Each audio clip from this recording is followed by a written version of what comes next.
Our two faithful old bells were seated high up in the wooden part of the bell tower, reached through a tiny door, up a small spiral staircase and a long ladder.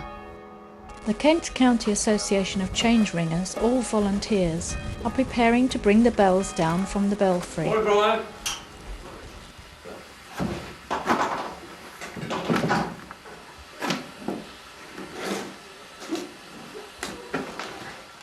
The two existing bells are lowered from the top of the tower to the ground floor. Then they will be taken to the bell foundry for refurbishment and the fitting of new cast iron headstocks to replace the old wooden ones.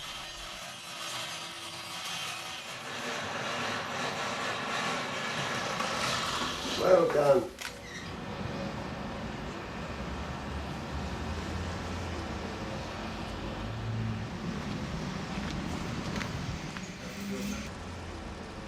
The 6 bells will be installed lower down in the tower, so the area has to be strengthened. The 19 wall anchors will hold a reinforced concrete beam which will support the steelwork for the bells. The ready mixed concrete arrives on site and is pumped up and placed within the formwork.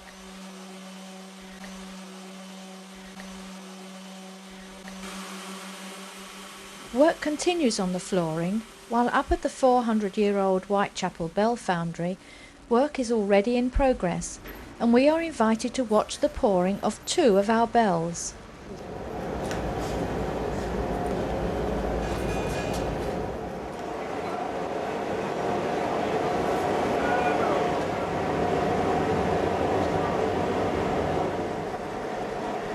It takes the foundry about 1 month to make 6 bells.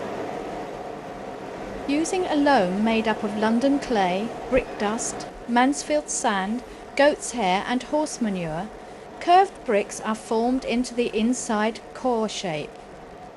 The outer mould is formed in a cast iron moulding case. The surfaces are carefully smoothed with curved moulding gauges or strickles. These gauges were for Big Ben and the Bow Bells. A mixture of 77% copper and 23% tin is heated to a temperature of 1170 centigrade, while the team of workers finish off preparations before the pouring.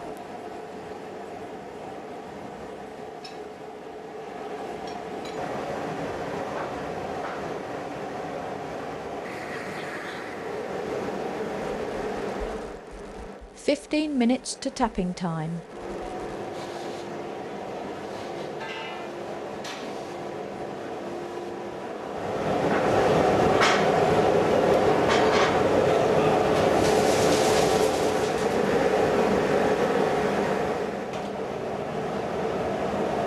Now we've got the go-ahead.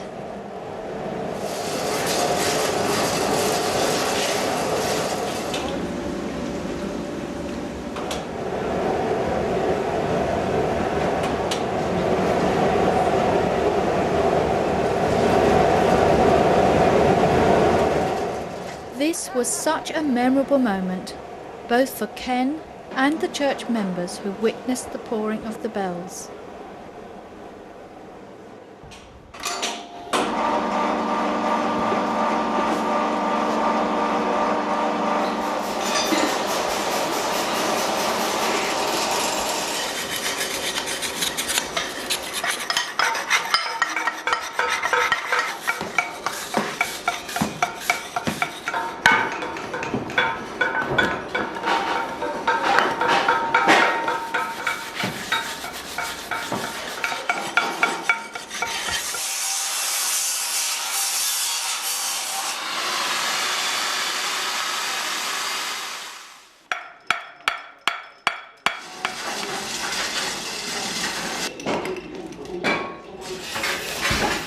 The bells are then filled with water overnight to assist the difficult removal of the core, after which they are tuned.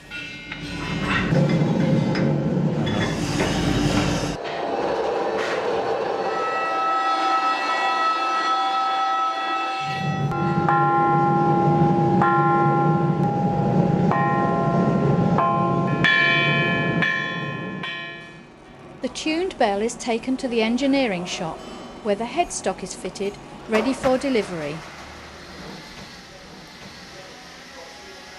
Back in Otford a few days later, the bells, wheels and cast iron bell frames arrive from the foundry. That's it. When you're ready. The lightest bell, the treble, is lifted up into the belfry. After all the bells have been lifted into position, the wooden stays and wheels are bolted onto each of the bell headstocks. Then they are raised to a ringing position by hand. The clappers are then fitted to each bell and adjusted to strike in the correct position. Just come towards you a shade, but to your right. No, come back to me now. Go on, push up. You're in there.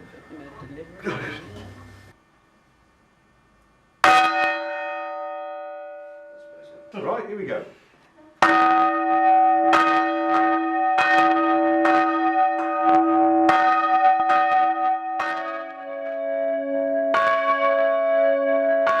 During bell handling lessons, the clappers are usually tied out of consideration for the local residents.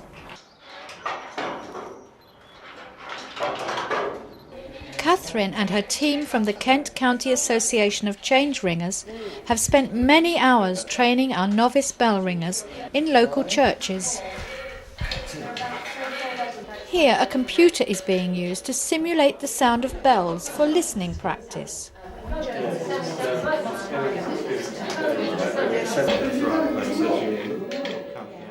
Before the bells can be used, they are rung up, which means set into an upright position.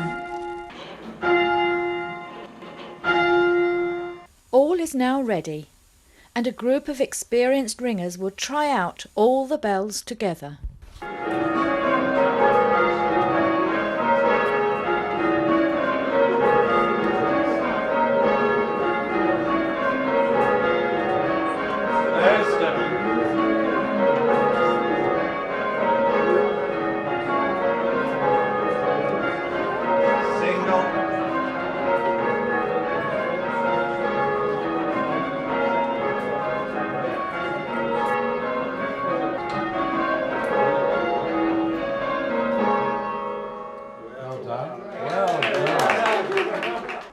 Now it's practice, practice, practice.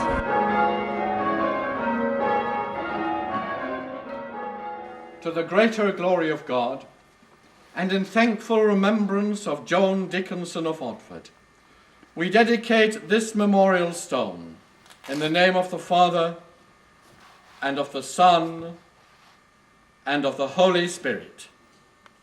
Amen.